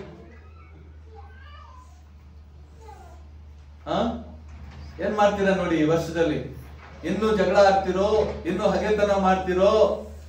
ನೀವು ಗಂಡ ಹೆಂಡತಿ ಜಗಳ ಮಾಡೋದ್ರಿಂದ ನಿಮ್ ಮಕ್ಳು ಏನಾಗ್ತಾ ಇದಾರೆ? ಅವ್ರ ಮನಸ್ಸುಗಳೆಲ್ಲ ಬೇರೆ ಬೇರೆ ರೀತಿಯಲ್ಲಿ, ಅವ್ರ ಜೀವನ ಎಲ್ಲ ಬೇರೆ ಬೇರೆ ರೀತಿಯಲ್ಲಿ ಆಗ್ತಾ ಹೋಗ್ತಾ ಇದೆ. ನೀವು ಗಂಡ ಹೆಂಡತಿ ಜಗಳ ಮಾಡೋದ್ರಿಂದ ಏನ್ ನಡೀತಾ ಇದೆ ಮನೆಯಲ್ಲಿ ನಿಮಗೆ ಗೊತ್ತಿಲ್ಲ, ಆದ್ರೆ ಎಷ್ಟೋ ಕಾರ್ಯಗಳು ನಡೆದು ಹೋಗ್ತಾ ಇದೆ, ಎಷ್ಟೋ ಅವ್ರ ಮಾರ್ಗ ತಪ್ಪಿ ಹೋಗ್ತಾ ಇದ್ದಾರೆ. ನಿಮ್ಮ ನಡವಳಿಕೆಯ ಮೂಲಕವಾಗಿ, ನೀವು ಮಾತಾಡುವಂತ ಮಾತುಗಳ ಮೂಲಕವಾಗಿ ಗಂಡ ಹೆಂಡತಿ ಸಂಬಂಧ ಅದು ಬಹಳ ಪ್ರೀತಿಪೂರ್ವಕವಾದದ್ದು, ಅದು ದೇವರು ಕೂಡಿಸಿರುವಂತದ್ದು. ನೀವು ಒಂದಾಗಿ ಬದುಕಬೇಕು, ನೀವು ಪ್ರೀತಿಯಾಗಿ ಬದುಕಬೇಕು, ನೀವು ಪ್ರೀತಿಯಿಂದ ಸಂಸಾರವನ್ನ ಕಟ್ಟಿಕೊಳ್ಳಬೇಕು. ಮದುವೆ ಆಗುವಾಗ ಏನಂತ ಹೇಳ್ತಾರೆ? ಕಷ್ಟ ಬಂದ್ರು ನಿನ್ ಜೊತೆಲೇ ಇರ್ತೀನಿ, ದುಃಖಗಳು ಬಂದ್ರು ನಿನ್ ಜೊತೆಲೇ ಬರ್ತೀನಿ, ಏಡ್ಸ್ ರೋಗ ಇದ್ರು ನಿನ್ ಜೊತೆಲೇ ಬದುಕ್ತೀನಿ, ಮುಂತಾದ ಅನೇಕ ಸಮಸ್ಯೆಗಳು ಬಂದ್ರು ನಿನ್ ಜೊತೆಯಲ್ಲೇ ಬದುಕ್ತೀನಿ ಎಂಬುದಾಗಿ ಹೇಳಿ ಮಾತಾಡ್ತೀವಲ್ಲ, ಆ ಒಂದು ಒಡಂಬಡಿಕೆ ಮಾಡ್ತೀವಿಲ್ವ? ಹಾಗೆ ಬದುಕ್ಬೇಕು, ಹಾಗೆ ನಡೆದುಕೊಳ್ಬೇಕು. ಕಷ್ಟ ಬಂದಾಗ, ನೋವುಗಳು ಬಂದಾಗ, ಅನಾರೋಗ್ಯ ಉಂಟಾದಾಗ, ಹಿಂಸೆಗಳು ಉಂಟಾದಾಗ ಬಿಟ್ಟು ಹೋಗುವುದಲ್ಲ. ದೇವರು ಕೂಡಿಸಿರುವುದನ್ನ ನಾವು ಏನ್ ಮಾಡಬಾರ್ದು? ಮನುಷ್ಯರ ಮಾತನ್ನು ಕೇಳಿ ಲೋಕ ಸಂಬಂಧವಾದ ಕ್ರಿಯೆಗಳಿಗೆ ಒಳಗಾಗಿ ನಾವೇನ್ ಮಾಡಬಾರ್ದು? ದೇವರು ಕೂಡಿಸಿದನ್ನ ನಾವು ಕೆಡಿಸಿಕೊಳ್ಳಬಾರದು. ಸೊ ಪ್ರೀತಿಯ ದೇವರ ಮಕ್ಕಳೇ, ನಿಮ್ಮ ಮಕ್ಕಳು ದಾರಿ ತಪ್ಪಿ ಹೋಗ್ಲಿಕ್ಕೆ ಕೆಲವೊಂದು ತಂದೆ ತಾಯಿಗಳೇ ನೀವೇ ಏನಾಗಿದ್ದೀರಿ? ಅದಕ್ಕೆ ಕಾರಣರಾಗಿದ್ದೀರಿ. ಈಗಲಾದರೂ ಎಚ್ಚೆತ್ತುಕೊಳ್ಳಿರಿ, ಈಗಲಾದರೂ ನಿಮ್ಮ ಜೀವಿತವನ್ನ ಸರಿಪಡಿಸಿಕೊಳ್ಳಿರಿ. ನಿಮ್ಮ ಮಕ್ಕಳಿಗೋಸ್ಕರ ಹೆಚ್ಚಾಗಿ ಪ್ರಾರ್ಥನೆ ಮಾಡಿ. ಹೆಚ್ಚಾಗಿ ಪ್ರಾರ್ಥನೆ ಮಾಡುವುದಾದ್ರೆ ದೇವರು ಕಾರ್ಯ ಮಾಡ್ತಾನೆ. ಹಲ್ಲೆಲೂಯಾ. ಈ ವರ್ಷದಲ್ಲಿ ಏನ್ ನಿಂತು ಹೋಗ್ಬೇಕು? ಜಗಳ ನಿಂತು ಹೋಗ್ಬೇಕು, ಜಗಳ ನಿಂತು ಹೋಗ್ಬೇಕು, ಸಮಾಧಾನ ಬರಬೇಕು, ಶಾಂತಿ ಬರಬೇಕು. ಯಾವಾಗ ಜಗಳ ನಿಂತೋಗುತ್ತದೋ ಆವಾಗ 100% ಆಶೀರ್ವಾದ ಬರುತ್ತೆ. ಆಮೆನ್. ಹಲ್ಲೆಲೂಯಾ. ಚಪ್ಪಾಳೆ ಹೊಡೆಯೋಣವಾ? ಯಾವಾಗ ನಿನ್ನ ಕುಟುಂಬದಲ್ಲಿ ಜಗಳ ನಿಂತೋಗುತ್ತದೋ ಅವತ್ತು ಮಾತ್ರ ನೀನ್ ದೇವರ ಮಹಿಮೆ ನೋಡ್ಲಿಕ್ಕೆ ಶಕ್ತರಾಗ್ತೀವಿ. ಎಂದಿನವರೆಗೂ ಈ ಕಿತ್ತಾಟ, ಈ ಹೊಡೆದಾಟ, ಈ ಮಾತುಗಳು ಎಂದಿನವರೆಗೂ ದೇವರಿಗೆ ಇಷ್ಟವಿಲ್ಲದೆ ಇರುವಂತಹ ಕಾರ್ಯವನ್ನ ನೀವು ಮಾಡ್ತಿರೋ ಅಂದಿನವರೆಗೂ ಶುಭ ಆಗುವುದಿಲ್ಲ. 100ರಷ್ಟು ಆಶೀರ್ವಾದವನ್ನ ಹೊಂದಲಿಕ್ಕೆ ಆಗುವುದಿಲ್ಲ. ಸೊ ಪ್ರೀತಿಯ ದೇವರ ಮಕ್ಕಳೇ, ಎರಡನೇದಾಗಿ ನಾವು ಏನ್ ನೋಡ್ತಾ ಇದ್ದೇವೆ? ದ್ವೇಷ. ದ್ವೇಷ ಸಾಗಿಸುವುದನ್ನು ಬಿಡಬೇಕು. ದೇವರ ಮಕ್ಕಳಾಗಿದ್ದಾರೆ. ಯೇಸು ಪ್ರಭುವನ್ನ ಸಿಲುಬೆಗೆ ಹಾಕಿದ ಸಂದರ್ಭವನ್ನು ನಾವು ನೋಡ್ತೇವೆ. ಮುಳ್ಳಿನ ಕಿರೀಟವನ್ನು ಧರಿಸಿದೆ, ಮೈಯೆಲ್ಲ ಗಾಯವಾಗಿದೆ, ರಕ್ತವೆಲ್ಲ ಸೋರ್ತಾ ಇದೆ. ಆ ಸಂದರ್ಭದಲ್ಲಿ ಯೇಸಯ್ಯ ಏನ್ ಮಾಡ್ಬೋದಾಗಿತ್ತು? ಹಾಗೆದನ್ನ ಮಾಡ್ಬೋದಾಗಿತ್ತು. ನೀವೆಲ್ಲ ನನಗೆ ಈ ರೀತಿಯಲ್ಲಿ ಹಿಂಸೆ ಕೊಟ್ಟಿದ್ದೀರಿ ಅಂತ ಹೇಳಿ ಯೆಶಾಯ ಏನ್ ಹೇಳ್ಬಹುದಾಗಿತ್ತು? ಶಾಪ ಕೊಡಬಹುದಾಗಿತ್ತು ಅಲ್ವಾ? ಶಾಪ ಕೊಡಬಹುದಾಗಿತ್ತು. ಆದ್ರೆ ಯೆಶಾಯ ಏನ್ ಮಾಡಿದ್ರು?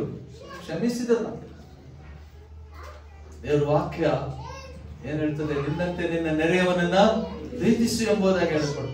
ಹಾಗಾದ್ರೆ ಯೆಶಾಯ ನಮ್ಮನ್ನ ಕ್ಷಮಿಸಿದರು. ಎಷ್ಟೇ ಹಗೆ ಮಾಡಿದ್ರು, ಎಷ್ಟೇ ದ್ವೇಷ ಮಾಡಿದ್ರು, ಆ ಜನರನ್ನ ಏನ್ ಮಾಡಿದ್ರು? ದೇವರೇ, ಇವರು ಏನ್ ಮಾಡ್ತಾ ಇದ್ದಾರೋ ಇವರಿಗೆ ಗೊತ್ತಿಲ್ಲ, ಇವರನ್ನ ಕ್ಷಮಿಸು ಎಂಬುದಾಗಿ ಹೇಳುವುದನ್ನ ನಾವು ನೋಡ್ತೇವೆ. ಆ ವಾಕ್ಯವನ್ನ ನುಡಿಯುವುದನ್ನ ನಾವು ನೋಡ್ತೇವೆ. ಅದೇ ಪ್ರಕಾರವಾಗಿ ಪ್ರಿಯ ದೇವರ ಮಕ್ಕಳೇ, ನಾವು ದ್ವೇಷದಿಂದ ದೂರವಾಗಬೇಕು, ದ್ವೇಷವನ್ನ ತೆಗೆದು ಹಾಕಬೇಕು, ಪ್ರೀತಿಸುವ ಹೃದಯದಿಂದ ನಾವು ತುಂಬಿಸಲ್ಪಡಬೇಕು. ಮೂರನೇದಾಗಿ ರೆಹಬೋತ್. ರೆಹಬೋತ್ ಅಂದ್ರೆ ವಿಶಾಲ ಸ್ಥಳ. Hallelujah, hallelujah. ದೇವರು ಏನನ್ನ ದಾಟಿಸ್ತಾ ಇದ್ದಾರೆ? ಜಗಳವನ್ನ ದಾಟಿಸ್ತಾ ಇದ್ದಾರೆ, ದ್ವೇಷವನ್ನ ದಾಟಿಸ್ತಾ ಇದ್ದಾರೆ, ಮತ್ತೆ ವಿಶಾಲವಾದ ಸ್ಥಳ. ಮಹಿಮೆಯಾಗಿರುವಂತ ವಿಶಾಲವಾದ ಸ್ಥಳಕ್ಕೆ ಆತನು ನಡೆಸ್ತಾ ಇದ್ದಾರೆ. ಆ ಸ್ಥಳಕ್ಕೆ ನೀನು ಸಾಗ್ಲಿಕ್ಕೆ ಸಿದ್ಧನಾಗಿದೆಯೋ? Hallelujah, hallelujah, hallelujah, hallelujah.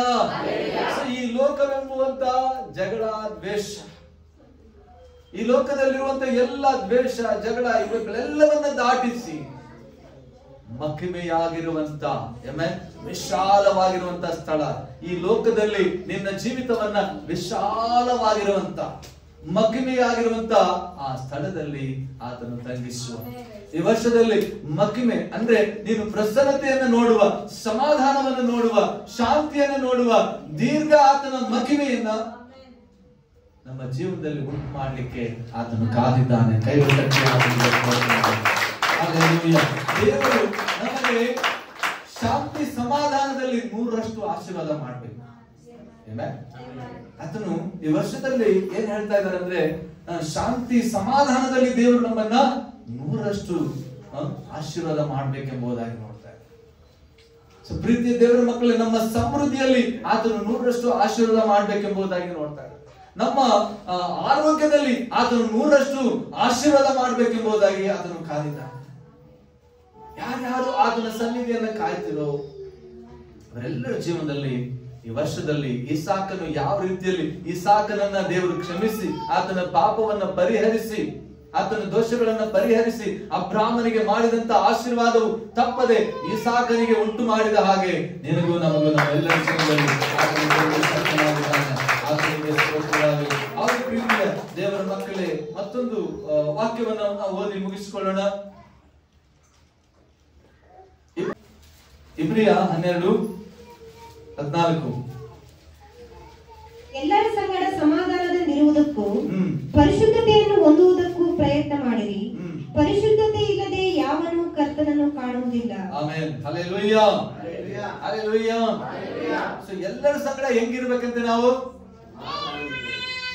ಸಮಾಧಾನದಿಂದ ಇರ್ಬೇಕು, ಸಂತೋಷವಾಗಿರ್ಬೇಕಂತ. ದುಡ್ಡಿದೆಯೋ ಇಲ್ಲವೋ, ಆರೋಗ್ಯ ಇದೆಯೋ ಇಲ್ಲವೋ, ವಸ್ತ್ರ ಇದೆಯೋ ಇಲ್ಲವೋ, ನಮ್ಮ ಬಳಿಯಲ್ಲಿ ಏನಿದೆಯೋ ಇಲ್ಲವೋ, ಆದ್ರೆ ನಾವೇನ್ ಮಾಡ್ಬೇಕಂತೆ ಈ ವರ್ಷದಲ್ಲಿ? ಸಮಾಧಾನದಿಂದ ಎಲ್ಲರನ್ನು ಪ್ರೀತಿಸುವರಾಗಿರಬೇಕು. ಪ್ರೀತಿಯ ದೇವರ ಮಕ್ಕಳೇ, ಸಮೃದ್ಧಿಯಾದ ಆಶೀರ್ವಾದವನ್ನ ಆತನು ಅನುಗ್ರಹ ಮಾಡ್ತಾನೆ.